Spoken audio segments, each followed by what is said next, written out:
Bonjour à toutes et à tous, soyez les bienvenus, je suis très heureux de vous accueillir pour ce webinaire exceptionnel consacré à l'UHFP 2025, un événement phare organisé par Centrinfo. Que vous soyez déjà inscrit ou encore en réflexion, ce rendez-vous est là pour répondre à toutes vos questions, vous éclairer sur cet événement unique. Pour rappel, l'UHFP, c'est l'Université d'hiver de la formation professionnelle, un rendez-vous incontournable qui se tient tous les 2 ans et rassemble les acteurs majeurs du développement des compétences.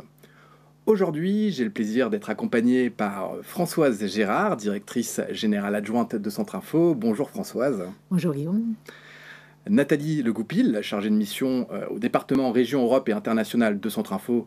Bonjour Nathalie. Bonjour Guillaume, bonjour à vous. Et Karine Chavarochette, chargée de mission Innovation et Recherche à Centrinfo. Bonjour Karine. Bonjour Guillaume, bonjour à tous. Depuis 1989, Centrinfo organise l'Université d'hiver de la formation professionnelle. Cet événement est devenu une référence pour tous les acteurs engagés dans l'accompagnement et le développement des compétences au service des jeunes et des actifs, des entreprises et des territoires. Pour cette 19e édition, nous vous donnons rendez-vous au Palais des Festivals et des Congrès de Cannes les 22, 23 et 24 janvier 2025. Le thème de cette année sur lequel nous reviendrons plus en détail est la formation, levier d'émancipation et de performance durable. Au programme de ce webinaire, nous allons explorer ensemble la programmation de l'UHFP 2025, les nouveautés et les temps forts de cette édition, les chiffres clés et les témoignages de nos partenaires, les 4e rencontres formation compétences des Outre-mer, et nous verrons également les inscriptions, les tarifs, et vous aurez également bien d'autres surprises. Nous terminerons par un temps d'échange d'environ 10 minutes pour répondre à vos questions. Vous pouvez dès à présent utiliser le chat pour les poser. Restez bien avec nous jusqu'à la fin. Et maintenant, pour ouvrir ce webinaire, nous avons le plaisir d'écouter le mot de la directrice générale de Centrinfo, Pascale Romanteau. Bonjour à toutes et à tous. Je suis vraiment désolée de ne pas être avec vous pour de vrai aujourd'hui. Je n'ai hélas pas le don d'ubiquité, je doute que quelqu'un l'ait d'ailleurs, et j'ai été appelée à d'autres obligations aux côtés de notre ministre. Je n'aurais cependant raté pour rien au monde ce rendez-vous. Il s'agit en effet de notre premier échange interactif sur l'événement, avec un E majuscule, du monde de la formation professionnelle. J'ai nommé l'UHFP, l'Université d'hiver de la formation professionnelle, by Centrinfo, The place to be, comme disait joliment une de mes interlocutrices récemment. 19e édition du genre, tout de même. On connaît déjà depuis plusieurs mois la date et le lieu de l'événement. Ce sera donc les 22, 23 et 24 janvier prochains dans le mythique palais des festivals et de congrès de Cannes. Vous savez, les marches. En 2023 déjà, nous les avions montés ensemble, comme près de 1500 personnes à peu près. Depuis un peu moins longtemps, on connaît aussi le thème. Entre désir d'émancipation personnelle et performance durable, notamment économique, ça sert à quoi ou à qui la formation professionnelle ? Ce webinaire n'a pas pour objet de répondre à cette question, fort délicate au demeurant. Non, ce sont vos débats et vos échanges qui répondront pendant l'UHFP. Ce webinaire, il vise surtout à vous faire découvrir la prochaine UHFP.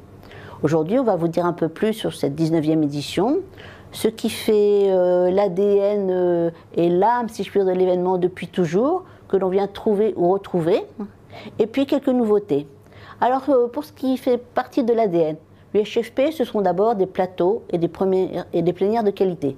La ministre du Travail a fait savoir qu'elle souhaitait être présente, et des sportifs de haut niveau, année olympique oblige, seront là présents. Je ne cite que, mais vous verrez, il y en aura beaucoup d'autres. L'UHFP, par ailleurs, ce sont des échanges et des débats. C'est d'ailleurs pour ça que ça s'appelle université, entre professionnels de l'écosystème de la formation professionnelle, des ateliers, des tables rondes. Près de 60 ateliers sont prévus, et même des ateliers hors les murs.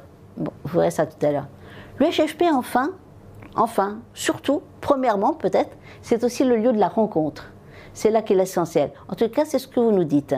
C'est en effet le seul lieu où se retrouvent tous les acteurs de l'écosystème, quels qu'ils soient, quel que soit leur statut, les représentants des organismes de formation, les DRH, les accompagnateurs, les coachs, les certificateurs, les financeurs, les décideurs, et plus encore, tous ceux qui ont à connaître des compétences. Le HFP 2025, ce sera aussi quelques nouveautés sur la programmation, sur l'organisation. Sur ce point et à ce stade, je fais juste un petit peu de teasing, mes collègues vous en diront beaucoup plus et dans le détail. Mais l'UHFP à Cannes, c'est aussi une très grosse logistique, portée par une toute petite équipe. Et rien de cela ne serait possible sans nos partenaires, à qui j'adresse mes plus vifs remerciements. Comme en 2023, ils sont nombreux, souvent très fidèles. Vous les recroiserez dans notre espace exposition à Cannes. Rien de cela ne serait surtout possible si vous n'étiez pas très nombreux. Sans plus attendre, je vous laisse entre les mains expertes de la petite équipe qui porte et réalise ce bel événement. Au revoir et au plaisir de vous croiser en janvier prochain à Cannes. Sans plus attendre, je vous propose de découvrir quelques images qui résument l'essence de l'événement de l'UHFP.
Il est temps de découvrir la programmation de cette nouvelle édition, une séquence très attendue. Je sais que beaucoup d'entre vous souhaitent en savoir davantage sur la thématique et les différents axes qui seront abordés lors de cet événement.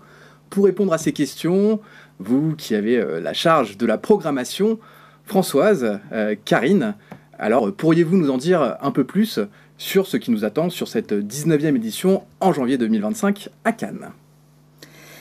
Eh bien, Pascal Romanteau l'a dit tout à l'heure, la qualité de la programmation d'hiver tient à la richesse, à l'expérience et à la mobilisation d'un grand nombre d'intervenants, que je remercie évidemment ici. Et je remercie également les collègues de notre toute petite équipe qui vont approfondir avec eux jusqu'en janvier, quand même, le contenu des quelques 64 séquences qui vont composer le parcours de l'université.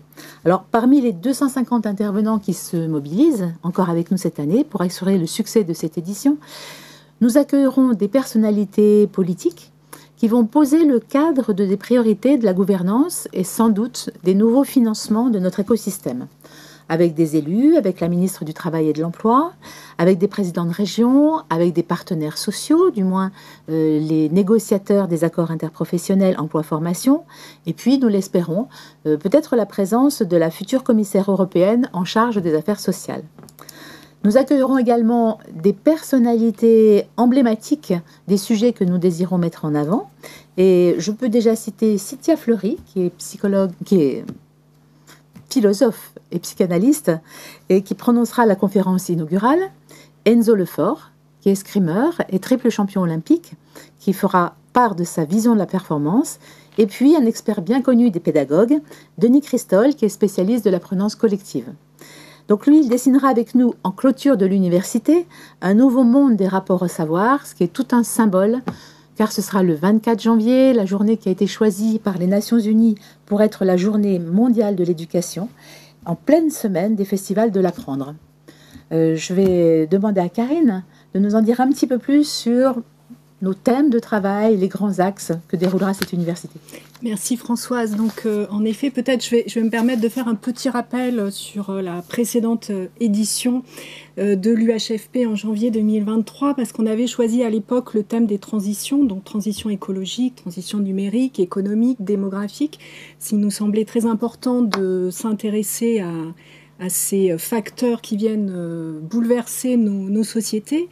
Et à l'issue de ces 3 jours, ce qui était notamment ressorti, c'était bien le rôle clé des acteurs du développement des compétences, et notamment pour accompagner leur public à comprendre toutes ces transformations et de leur donner les outils pour pouvoir y répondre. Donc on est parti un peu du même constat cette année avec un comité éditorial et on est reparti de l'État, si je puis dire, un peu de nos sociétés. On a vu que la société a énormément bougé, évolué en 2 ans. Notamment, on a beaucoup de revendications, contestations politiques, sociales, mais aussi la généralisation de l'IA générative, on le voit dans nos vies personnelles et professionnelles, ou encore l'émergence de nouvelles valeurs. Donc à partir de là, on s'est dit qu'il fallait bien sûr prolonger les réflexions sur les questions des transitions qui ne sont pas loin de là terminées, de s'intéresser aux innovations qui sont nécessaires notamment dans la transformation des métiers et la création de nouveaux métiers, et puis bien sûr de se poser les questions de l'émancipation dans un contexte où nos démocraties sont fragilisées, et de s'intéresser plus particulièrement cette année à la question du travail et donc à la performance durable. Et tout ça, bien sûr, pour armer, pouvoir aussi donner les clés de compréhension à tous les différents acteurs de la formation professionnelle. Donc rapidement, on va vous balayer. De toute façon, vous devez avoir là affiché nos 4 voilà, grands défis 2025, et puis vous retrouverez tout sur le site consacré, dédié à l'UHFP. Donc 4 grands axes. Je vais commencer par les 2 premiers, et puis Françoise continuera sur les 3e et 4e.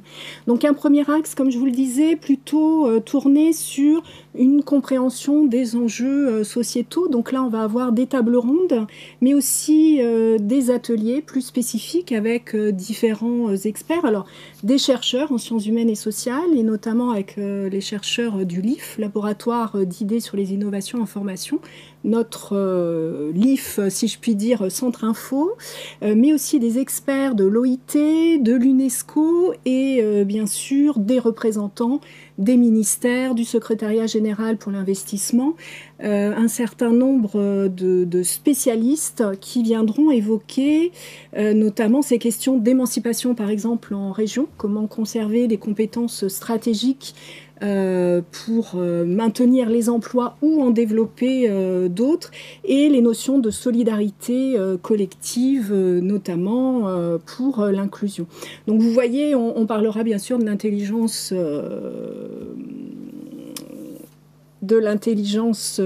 artificielle et des grands changements qui auront lieu. Donc un premier axe pour vraiment nous donner une bonne contextualisation de ce qui vient impacter nos vies personnelles et professionnelles. Et un deuxième axe qui, lui, plutôt centré sur le travail, puisque le travail, en fait, est un moyen de pouvoir accompagner toutes ces grandes mutations et transformations. Et oui, donc, on va s'intéresser notamment, alors suite à différentes enquêtes nationales de la DARES, du CEREC ou européennes avec le programme Horizon, une constatation d'une dégradation des conditions de travail.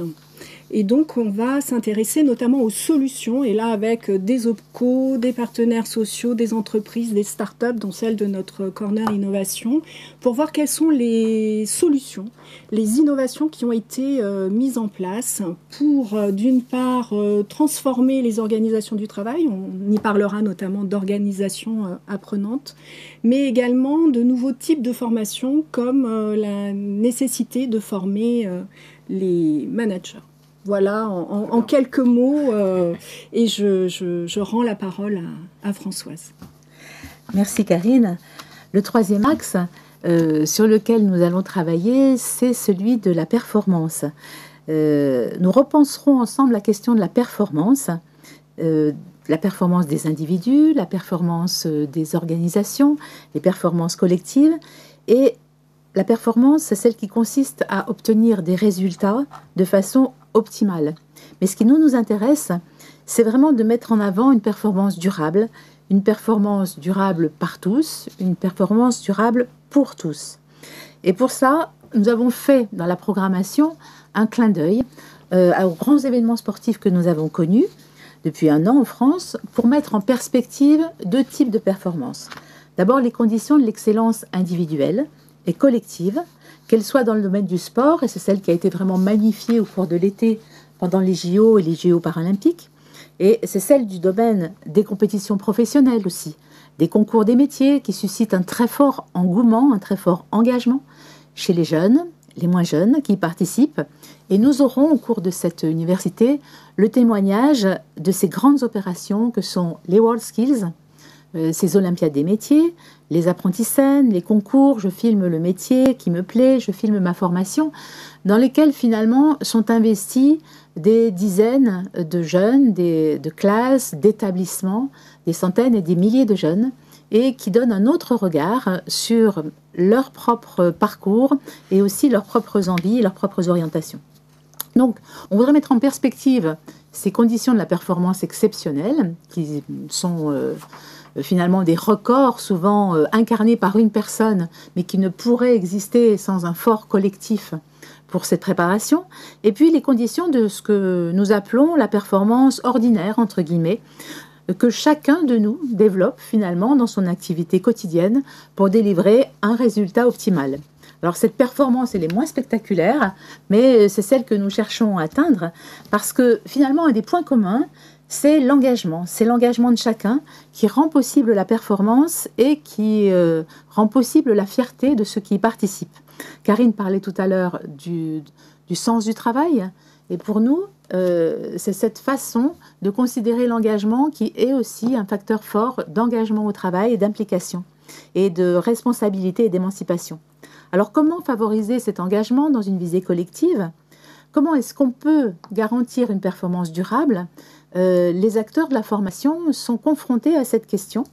Et en effet, Karine parlait tout à l'heure du management, de l'organisation dans le travail.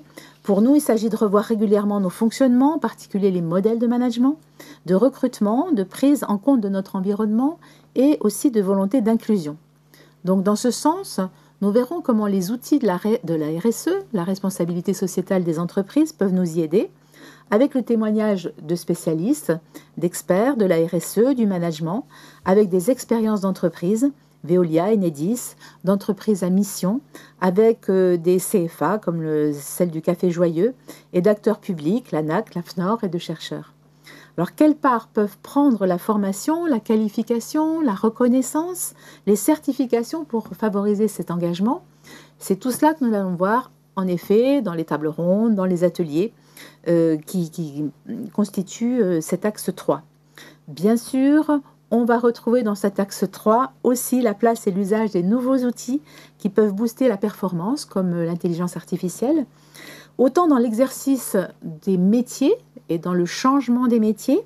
Et nous aurons l'expérience de l'INRAE, notamment dans les métiers de la recherche, que dans l'usage des data pour opérer des rapprochements, pour accélérer des rapprochements entre les données, pour faciliter par exemple les convergences entre l'offre d'emploi, les demandes d'emploi, et des grands acteurs publics, France Travail, la Caisse des dépôts, des acteurs privés, des organismes de formation nous expliqueront comment ils utilisent ces datas, à la fois pour développer leur stratégie de développement eux-mêmes, pour ajuster leur offre de formation, leur offre de certification aux besoins socio-économiques. Donc, voilà les débats que nous aurons autour de la performance.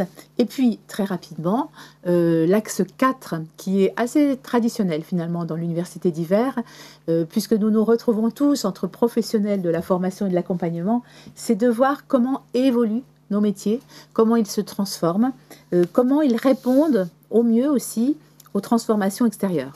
Donc ici, nous examinerons aussi l'usage de l'intelligence artificielle dans la formation. C'est une grande demande partout. Comment les formateurs s'en emparent, aussi bien dans tous les secteurs que dans des secteurs très, j'allais dire, dans des approches sectorielles. Donc nous aurons des témoignages de EdTech France, de Trendy, qui est une start-up de notre corner de l'innovation, qui est spécialisée dans l'intelligence artificielle. Et puis, dans les approches sectorielles, nous aurons, par exemple, 3 CA BTP qui travaillent l'intelligence artificielle aussi bien du côté des formateurs que du côté des apprenants. Nous verrons aussi comment les acteurs de la formation s'emparent de l'apprentissage pour transformer leurs propres pratiques, pour transformer les pratiques pédagogiques de leur réseau, mais aussi leurs relations avec les entreprises.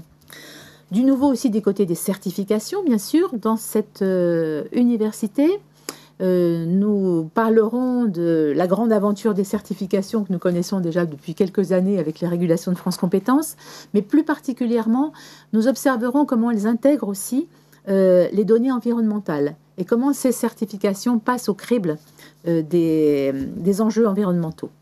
Transformation des métiers, nous parlerons d'innovation pédagogique, de transformation des métiers de l'accompagnement aussi, avec le CEP, le réseau Avenir Actif, ce que deviennent et comment évoluent les transitions, avec les transitions pro, avec les bilans de compétences.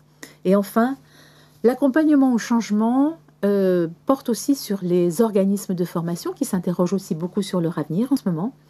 Et comment penser le futur, comment s'organiser pour avancer de la façon la moins anxiogène possible, dans le champ des possibles. Nous aurons des résultats d'expérimentation et nous aurons quelques ateliers qui se retrouveront autour du design fiction, du design thinking et de la façon de construire ensemble des futurs entre professionnels, mais entre professionnels et apprenants. Bien sûr aussi un panorama de l'actualité juridique avec nos experts de Centre Info. Donc voici détaillé un peu les 4 axes forts de l'université qui vont nous rassembler. Très bien, je vous remercie toutes les deux. Pour accompagner cette programmation riche, nous avons prévu quelques innovations qui seront au cœur de cette édition 19e UHFP. Tout de suite, je vous propose donc de découvrir ensemble les nouveautés. Alors Karine, quelles seront les nouveautés pour cette édition ? Alors notamment la mise en place de Done Conférence, donc un nouveau format. Je vais être très rapide parce que je crois qu'il y a une vidéo après qui va préciser un petit peu. En 2 mots, il n'y a pas de programme préétabli. Il n'y a pas d'intervenant pilote d'atelier ou de session, mais avec 2 autres collègues de Centre Info, nous allons plutôt accompagner, avec Gaël Mengui également du Learning Planet Institute, nous allons accompagner les participants de l'UHFP à ce nouveau format, à venir avec leurs idées dans un cadre sécurisé et de mise en confiance où tout le monde, si je puis dire, est sur le même niveau et vient avec son expertise et ses envies. Mais je m'arrête là. Très bien. Eh bien, dans ce cas-là, sans plus attendre, je vous propose de découvrir ensemble une vidéo sur les Unconférences qui explique ce concept en seulement 2 minutes. Alors, est-ce qu'il y a déjà eu des Unconférences à l'université ? Non Vincent, c'est la première fois en janvier 2025 que nous allons expérimenter pour les participants et participantes ce nouveau format et on est impatient de le tester et de le développer avec vous. Mais alors c'est quoi les Unconférences ? Alors c'est un format à la fois participatif, collaboratif où chacun ou chacune vient avec ses propres thématiques de travail, ses questionnements, son programme de travail pour en faire bénéficier tous les participants. Donc le programme fait par les participants et comment ça se passe ? Exactement. Donc on est déjà dans un lieu propice à développer cet espace de travail, assez convivial. Le reste c'est à découvrir. Exactement, je ne peux pas trop en dire, il faut vous inscrire. Et alors, après une Unconférence, que se passe-t-il ? Alors, l'un des objectifs d'une Unconférence, c'est justement de pouvoir nouer de nouvelles relations professionnelles ou en réinitialiser des anciennes et de poursuivre pendant l'université et après.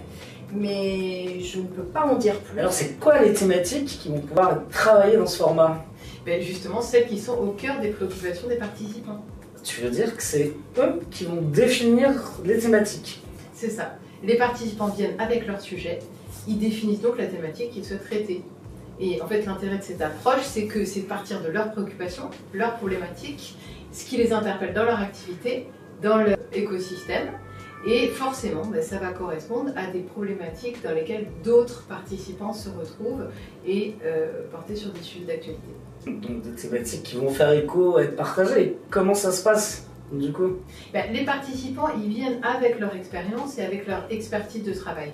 C'est donc les mieux placés pour définir par rapport à la thématique qui est abordée les angles, de l'atelier de travail et des thématiques qu'ils vont vouloir traiter au sein de cet atelier. Alors, qu'est-ce que ça produit, les Unconferences? L'Unconference, elle fait émerger des problématiques professionnelles qui sont vécues par les personnes. Et donc, en ce sens, elle sert à enclencher une réflexion collective où chacun peut être entendu. Ça peut être le déclencheur d'initiatives nouvelles, des projets nouveaux, des expérimentations, pourquoi pas un livre blanc, des initiatives petites ou plus grandes. Donc des résultats divers qu'on ne peut pas prévoir à l'avance. C'est ça. Et je vous invite tous à nous rejoindre, Alice, Vincent et moi-même, à partir de jeudi 23 janvier 2025 à Cannes pour expérimenter ce nouveau format. Françoise, nous aurons également des nouveautés, notamment des learning expéditions. Alors, est-ce que vous pourriez nous en dire un petit peu plus ? Oui, grande nouveauté pour 2025. Pour cette deuxième édition à Cannes, en 23, nous étions restés dans le Palais des Festivals et des Congrès. Nous avons maintenant souhaité développer un ancrage territorial et proposer à nos participants de découvrir sur d'autres sites une incarnation de certains thèmes que nous développons à l'université. Alors, les Learning Expéditions, c'est assez simple. En fait, ce sont des ateliers hors les murs. Le principe est que de quitter le Palais des Festivals et des Congrès en car, et nous arrivons dans un des 4 sites qui vont nous accueillir justement pendant une demi-journée pour échanger, pour voir comment les choses se sont organisées sur place, pour échanger avec les responsables, avec des invités, et donc organiser ailleurs un débat sur l'un des 4 axes que nous avons développés tout à l'heure avec Karine. Nous aurons donc en fait 4 possibilités. Le campus sud des métiers, qui se trouve à Nice, va accueillir un groupe de participants pour débattre avec des responsables d'entreprises partenaires du campus des nouvelles dynamiques qui sont portées par l'apprentissage dans un lieu nouveau qui a été financé grâce à un projet d'investissement d'avenir, dans un écoquartier de Nice qui au départ accueillait 4 écoles CFA de la CCI de Nice-Côte d'Azur et qui maintenant abrite tout un écosystème de formation avec 14 établissements associés, dont le CESI, dont Cuisine Mode d'Emploi du chef étoilé Thierry Marx, donc des écoles à la fois professionnelles et à visée d'insertion et d'inclusion, et qui accueille apprentis, jeunes, demandeurs d'emploi, adultes en reconversion, et dont la particularité est de partager des valeurs professionnelles pour répondre vraiment aux besoins des entreprises locales et régionales. Une première, donc, learning entreprise sur le thème de l'apprentissage et du rapprochement du travail et de la formation. Une autre learning entreprise, une autre learning expédition nous emmènera à la Maison de l'Intelligence Artificielle à Sophia Antipolis. La Maison d'Intelligence Artificielle, c'est une initiative très originale créée par les collectivités locales et le département des Alpes-Maritimes.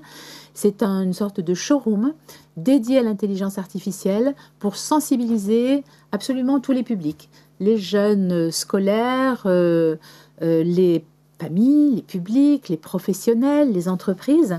Et donc là, nous sommes un petit peu dans l'axe donner les clés du monde d'aujourd'hui et de demain, puisque des professionnels spécialistes de l'intelligence artificielle reçoivent ces publics et recevront donc les participants de l'université d'hiver pour expliquer le fonctionnement, les usages, les limites, les pièges, les possibilités de l'intelligence artificielle.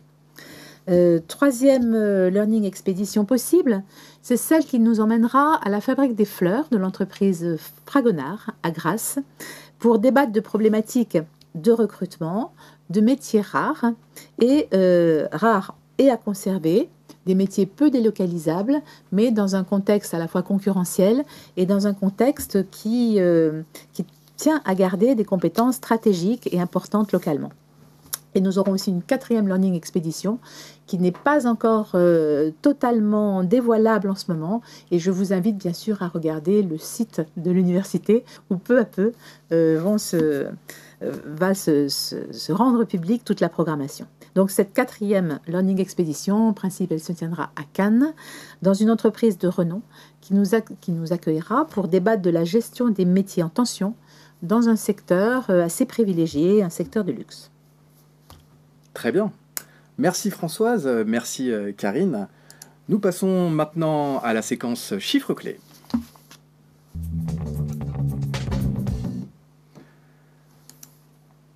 Alors pour mieux comprendre l'envergure de l'UHFP, revenons sur quelques chiffres clés qui témoignent de l'importance de cet événement. En 2023, nous avions accueilli 1500 participants et en 2025, nous en attendons plus de 1600.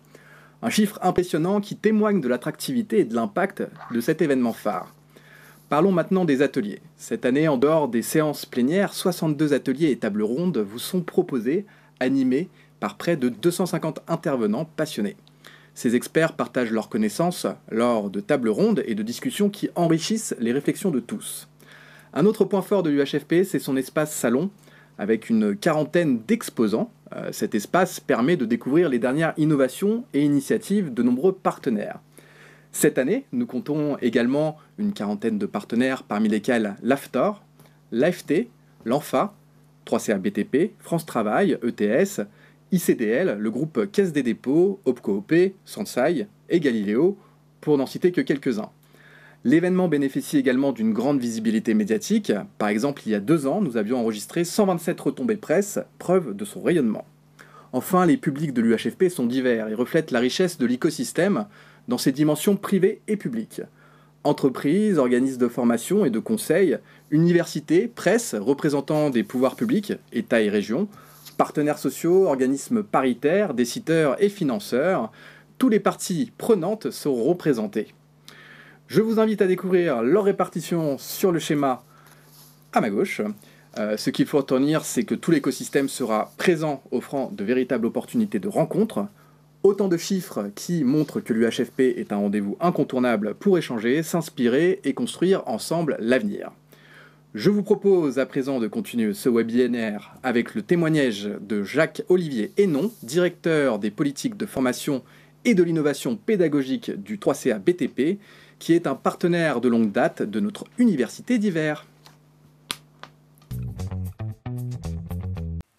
Le 3CA BTP, organisme paritaire des branches du bâtiment et des travaux publics, dédié à la qualité de la formation professionnelle en France, est ravi d'être pour la 3e fois partenaire des universités d'hiver de la formation professionnelle. Pourquoi être partenaire de cet événement organisé par le Centre Info? Pour un tas de raisons. La première, bien sûr, c'est de pouvoir y rencontrer toutes les parties prenantes de la formation professionnelle en France. C'est un tout petit monde, la formation professionnelle en France, mais nous n'avons que très peu l'occasion de nous voir, de nous croiser, de discuter en vrai, autrement que par les moyens de communication habituels que sont les coups de téléphone ou la visioconférence. C'est également un lieu où nous pouvons enfin échanger un peu longuement sur des idées de fond, sur des projets, sur des outils, de la mise en œuvre, bref, challenger nos idées, construire l'intelligence collective qui caractérise, j'espère, la formation professionnelle en France.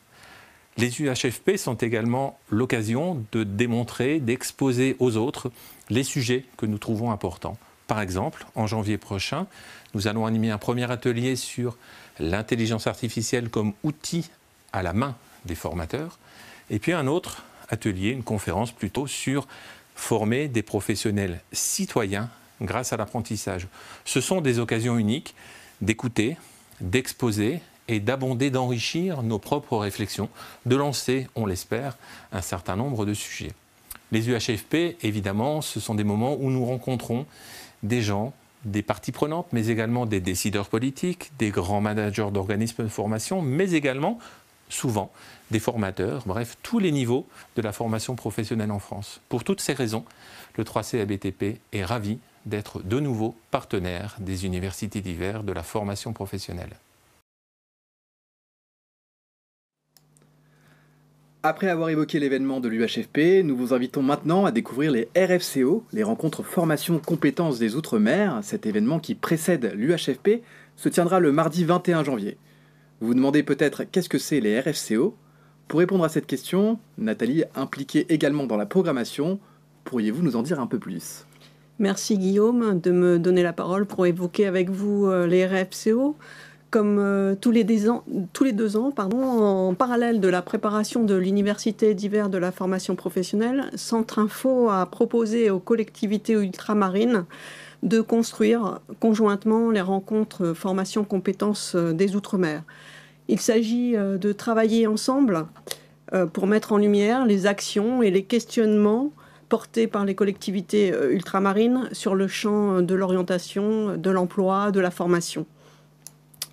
les acteurs et les collectivités des Outre-mer se retrouvent à ces rencontres depuis déjà 2019. Et comme vous le précisait Guillaume, les prochaines rencontres se dérouleront donc le 21 janvier 2025 à Cannes, en amont de l'UHFP. Alors Nathalie, à qui s'adressent ces rencontres ?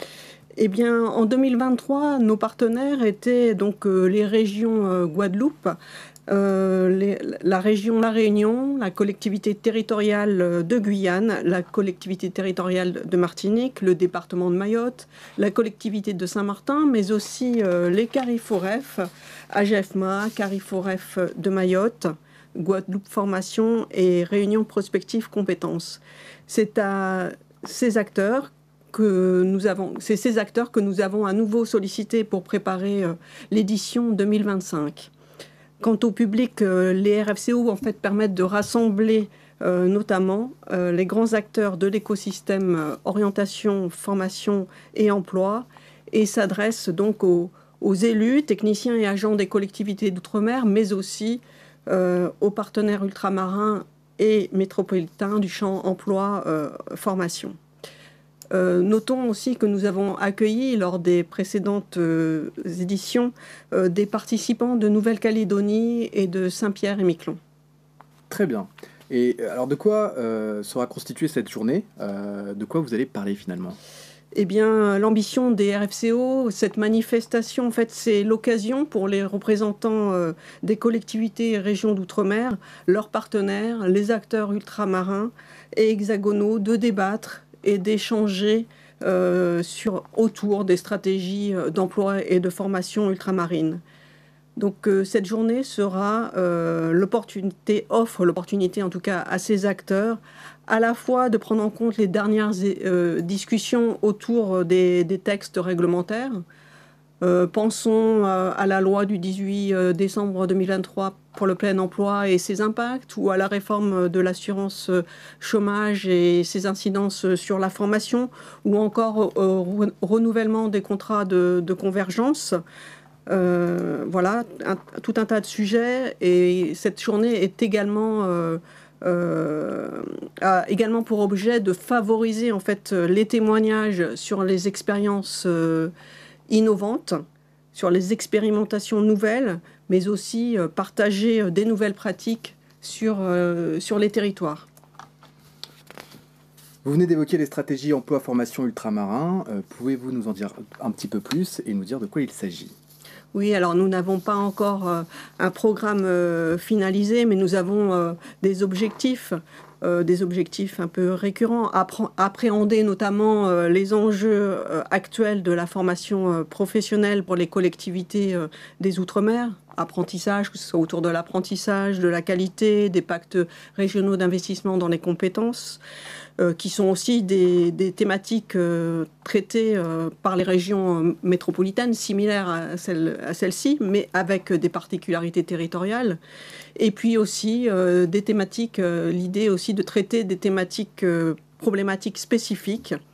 Ainsi, une des collectivités nous a suggéré un certain nombre de thématiques, par exemple la place du handicap dans les CPRDFOP, ou la mise en place des comités territoriaux pour l'emploi sur ces territoires ultramarins, ou encore l'impact de la transition écologique sur les stratégies, formation et orientation. Alors, comment s'organisent en fait ces rencontres ? Eh bien, autour d'une journée, articulée entre plénière et atelier, mais avec la place évidemment pour des échanges informels qui s'agrémenteront aussi d'un cocktail déjeunatoire et d'un dîner en commun autour duquel les échanges pourront perdurer et se poursuivre. En conclusion, eh bien, après toutes ces réflexions et ces débats que nous espérons qui vont être portés au cours de cette journée, cette journée autour des thématiques emploi, formation ultramarine est vraiment l'occasion de relever de nouveaux défis de la formation professionnelle ensemble et de construire à partir d'un socle commun des solutions adaptées à chaque territoire. Donc nous vous invitons à vous inscrire à cette journée. Vous allez retrouver toutes les informations sur le site UHFP de Centre Info, à l'adresse uhfp.centrinfo.fr/2025. Et quant à moi, je vous dis à très vite à Cannes pour échanger et débattre autour des enjeux ultramarins de la formation professionnelle. Merci beaucoup Nathalie. On en sait d'accord donc un petit peu plus maintenant sur ce que c'est RFCO. Nous allons donc maintenant passer à la séquence suivante, les tarifs et modalités d'inscription. C'est l'occasion pour vous de découvrir tous les détails pratiques.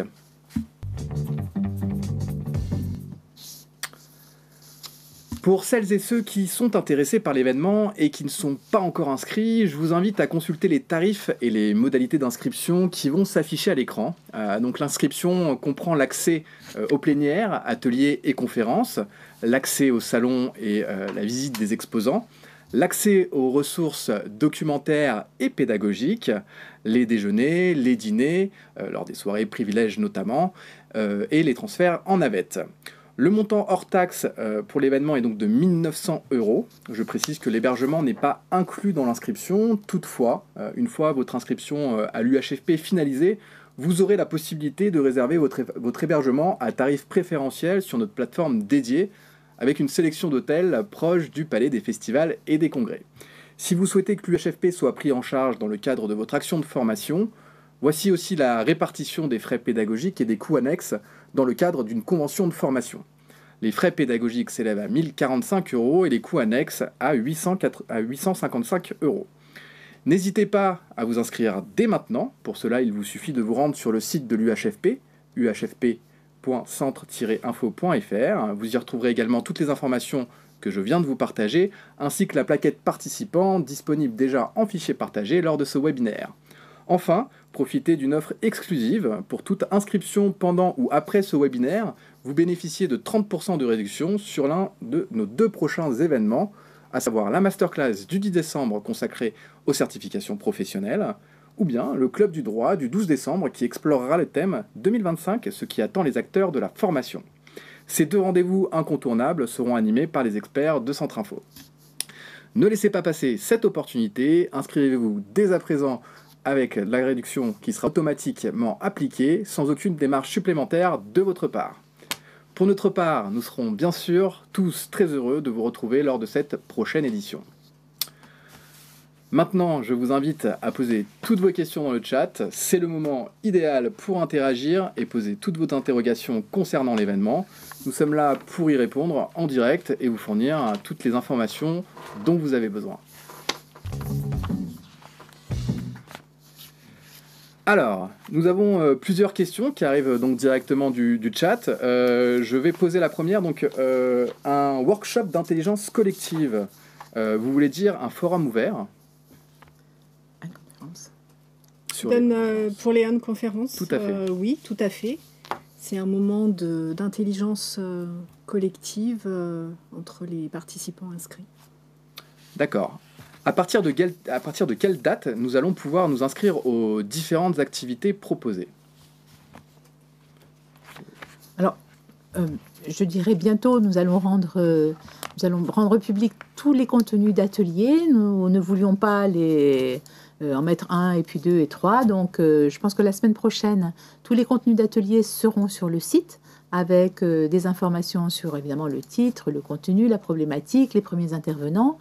Nous savons que ces contenus vont s'enrichir, peut-être d'autres intervenants vont s'ajouter au fil des jours jusqu'au début janvier. Et je pense que très vite, les répartitions dans les ateliers vont être possibles. Les inscriptions sont déjà possibles, évidemment, depuis le mois de juillet, je crois, Guillaume. Et, tout à fait. Là, vous aurez quelques jours pour bien regarder les ateliers, pour comparer, pour vous inscrire, pour choisir, pour en parler à vos amis. Souvent, nous sommes témoins nous voyons passer un mail où les uns et les autres disent « moi, je vais aller là, toi, tu prends lequel ?» Et je dois dire que c'est assez sympathique de savoir que beaucoup de nos participants viennent à plusieurs, réfléchissent avant sur le programme, se répartissent dans les différentes séquences et ensuite partagent ce qu'ils en ont pensé, ce qu'ils y ont appris, et que là aussi, l'université se continue par des moments de partage organisation ou en interorganisation. Merci Françoise. Alors, avez-vous déjà trouvé tous vos intervenants et conférenciers en matière pour l'UHFP 2025? On sent des propositions à venir. Le plus simple, c'est de nous contacter directement à l'adresse programmation que vous trouverez sur le site. Alors, pour les DNS prises en charge par l'AGE FICE. L'AGFIS. Alors, je sais... Je pense que c'est une prise en charge financière. Il faudrait contacter notre service commercial. D'accord, directement. Donc oui, ça, c'est pareil. Vous avez toutes les informations dans la plaquette participants et vous allez retrouver également les informations sur notre site. Donc n'hésitez pas, effectivement, si vous avez des questions plus précises, à nous les poser directement. On sera bien évidemment très heureux d'y répondre. Pour la prise en charge des frais pédagogiques, est-ce que le FIPL accepte de financer? En tant que gérante d'un petit OF, je n'ai pas moyen de financer cela autrement.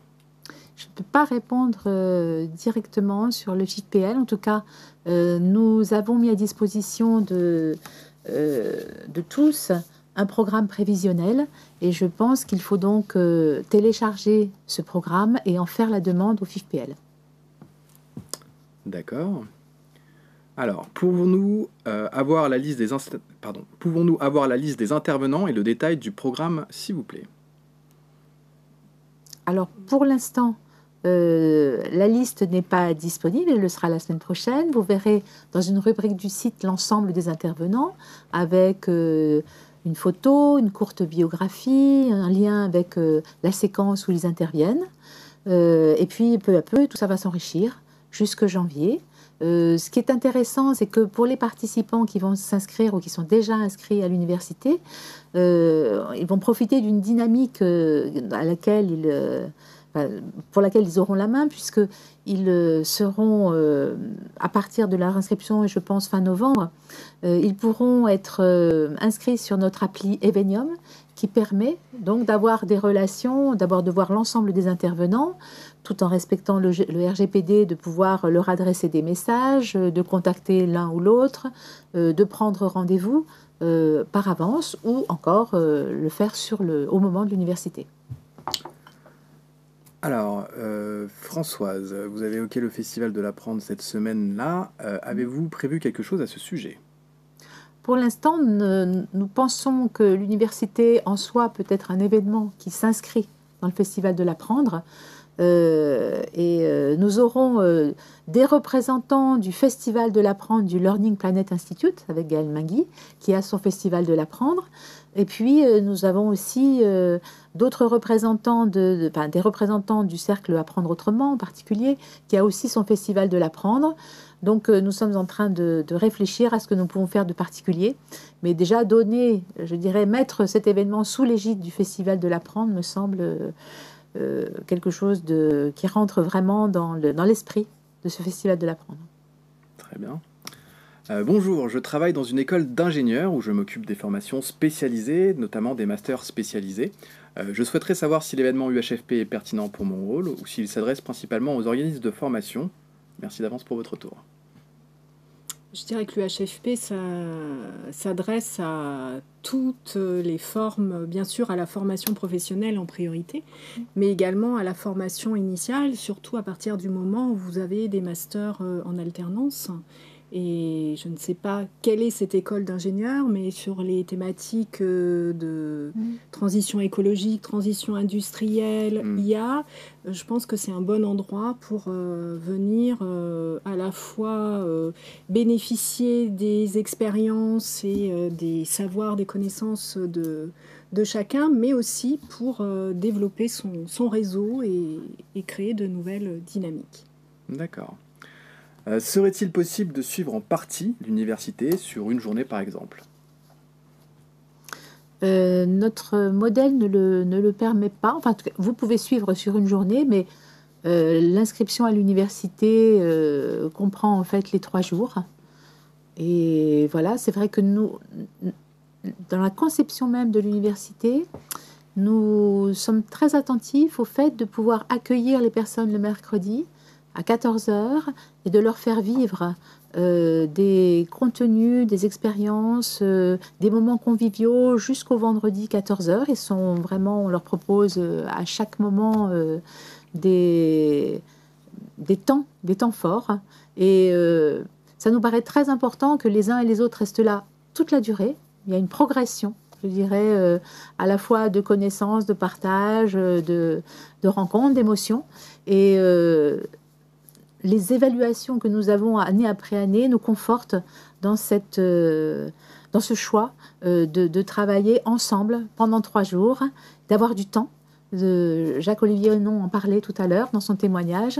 Oui, c'est vrai, l'université, c'est un temps long, c'est un luxe qu'on s'offre rarement. Je parle plus du temps que du tarif, mais je pense qu'on peut se permettre de temps en temps de prendre ce temps qui est qualifié par l'ensemble des personnes d'extrêmement ressourçants. Et on s'aperçoit que finalement, ce n'est pas si fréquent que ça que d'avoir des temps où on réfléchit sur son travail, où on n'est pas pris dans le quotidien et on sort avec une impression de ressourcement.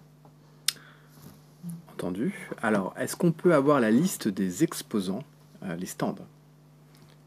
Alors, pour rappel, j'en ai cité quelques-uns tout à l'heure, et donc, notamment la FNOR, l'AFT, l'ANFA, 3CA BTP, France Travail, ETS, ICDL, le groupe de la Caisse des dépôts, OPCO-EP, Sansai et Galileo, qui seront donc, pour n'en citer que quelques-uns, présents.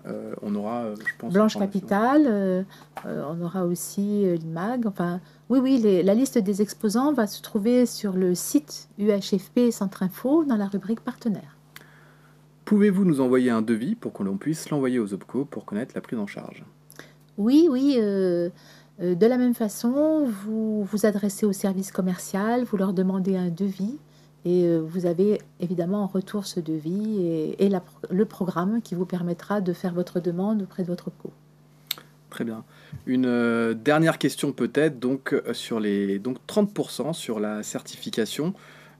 Si on participe à l'université, tout à fait, donc vous avez 30%, comme je l'ai évoqué juste en amont, sur nos prochains événements, donc le Club du droit ou la masterclass du 10 décembre, sur lesquels vous pouvez vous inscrire dès à présent, bien sûr.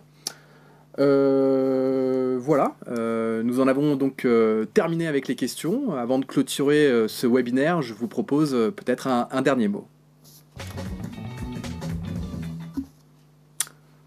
Alors, je vais commencer par vous, Karine. Un dernier mot, peut-être? Alors, juste un dernier mot pour vous encourager à visiter notre site corner.centre-du-6info avec 2f.fr, où une autre surprise vous attend avec un podcast réalisé par nos startups pour témoigner de ce qu'elles vont proposer à l'UHFP. Très bien.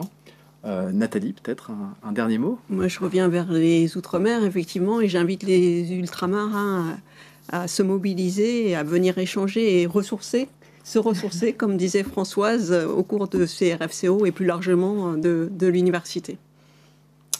Françoise, même question, un dernier mot peut-être?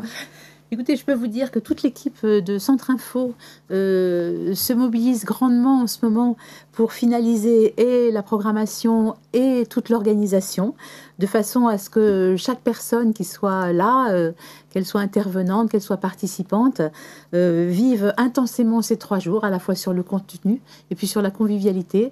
Donc nous avons hâte de vous voir et de vous préparer un événement dont vous vous souviendrez.